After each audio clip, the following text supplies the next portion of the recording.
A esta hora con Jorge Saad, analista de estudios internacionales de la Universidad Católica. Jorge, buenas tardes. Buenas tardes, Andrea. Buenas tardes a todos.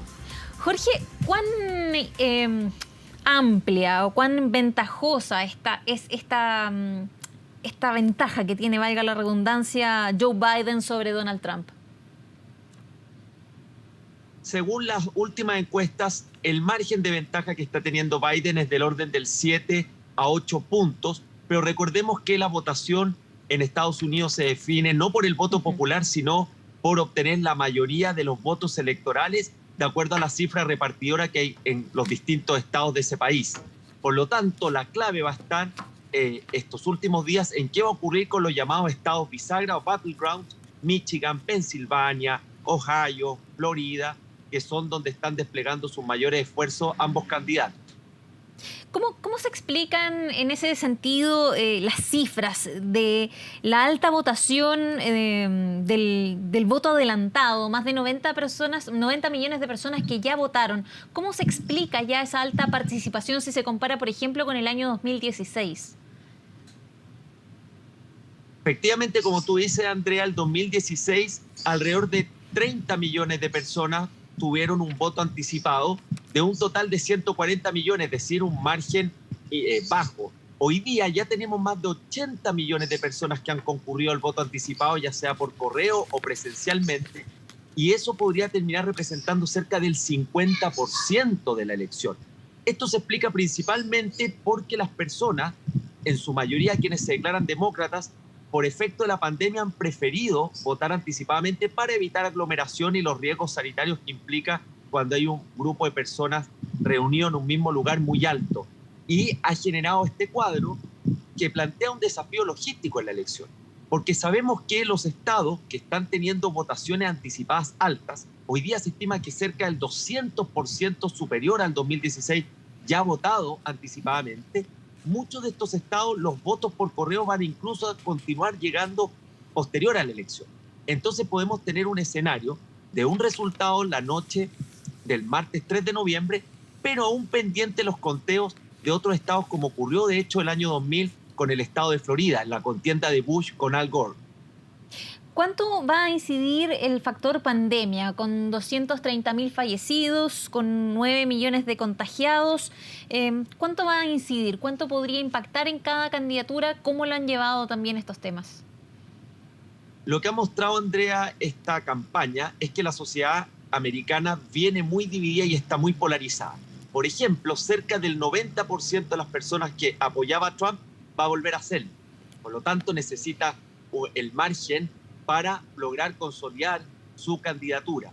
La pandemia lo que ha hecho es que derribó el favoritismo que tenía Trump antes de la pandemia, acompañado por los buenos resultados económicos, por una tasa de desempleo que era la más baja de Estados Unidos en las últimas 5 décadas. Entonces se revirtió esa tendencia, ese favoritismo, y hoy día lo tiene Biden.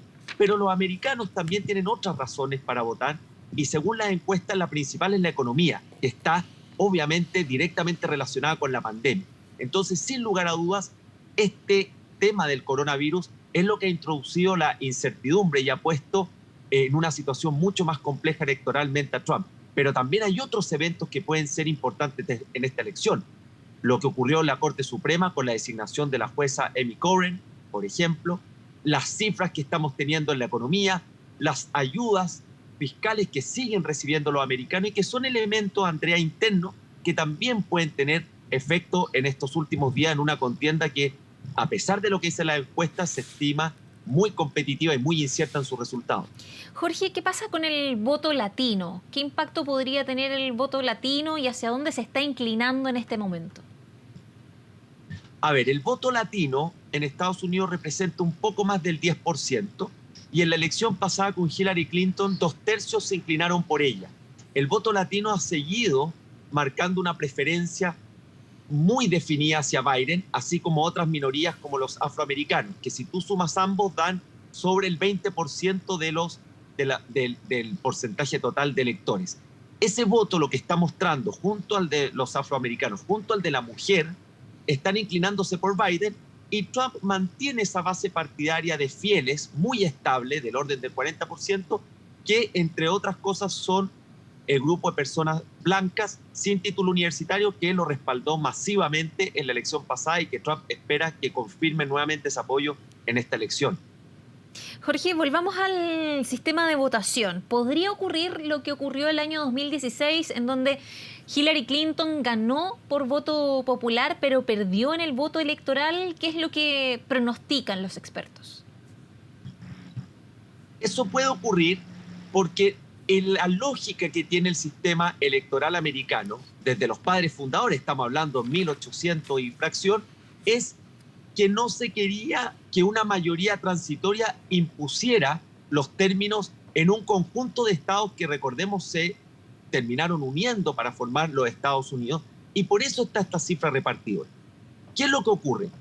Que en definitiva quien se impone es quien tiene la mayoría de los votos electorales que se requieren en Estados Unidos, 270, y han habido elecciones, 5 en la historia americana, donde quien obtiene el voto mayoritario no termina ganando la elección porque no se impone la mayoría de los votos del colegio electoral.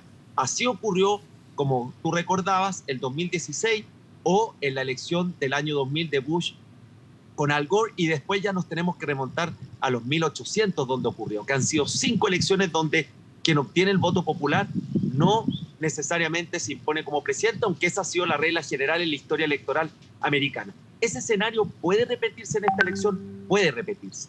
Y por eso el foco está en estos llamados estados bisagra, que son aquellos que han mostrado en algunas elecciones preferencia por los demócratas y en otras por los candidatos republicanos. Jorge, por último, ¿qué pasa con el voto de los indecisos? Porque de acuerdo a lo que ya pronostican algunos, esta cifra sería menor que en 2016. Baja del 12% los indecisos al 5%. ¿Qué podría pasar con este voto? ¿Es clave en esta elección? Eso muestran, como tú mencionas, las encuestas, que hoy día el voto indeciso es menor que el 2016. Pero hay que considerar algo importante, Andrea. El sistema de votación americano es voluntario. Por lo tanto, no solamente el elemento del indeciso, sino cómo cada uno de los candidatos logra movilizar a sus partidarios. El voto voluntario establece también ese desafío de cuánto, por ejemplo, Trump va a ser capaz de movilizar en el día martes a esa base partidaria republicana, porque lo que muestra el voto anticipado de estos 80 millones es que la mayoría de quienes ya han votado en esa modalidad son demócratas. Entonces, uno podría pensar que si no hay una movilización masiva, no solamente lo que ocurre con los indecisos, sino de los partidarios republicanos, puede ser difícil que logre revertir la tendencia que se está manifestando hoy día con el voto anticipado.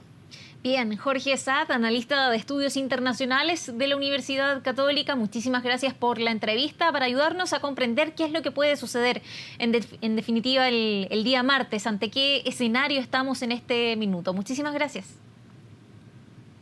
Muchas gracias y muy buenas tardes.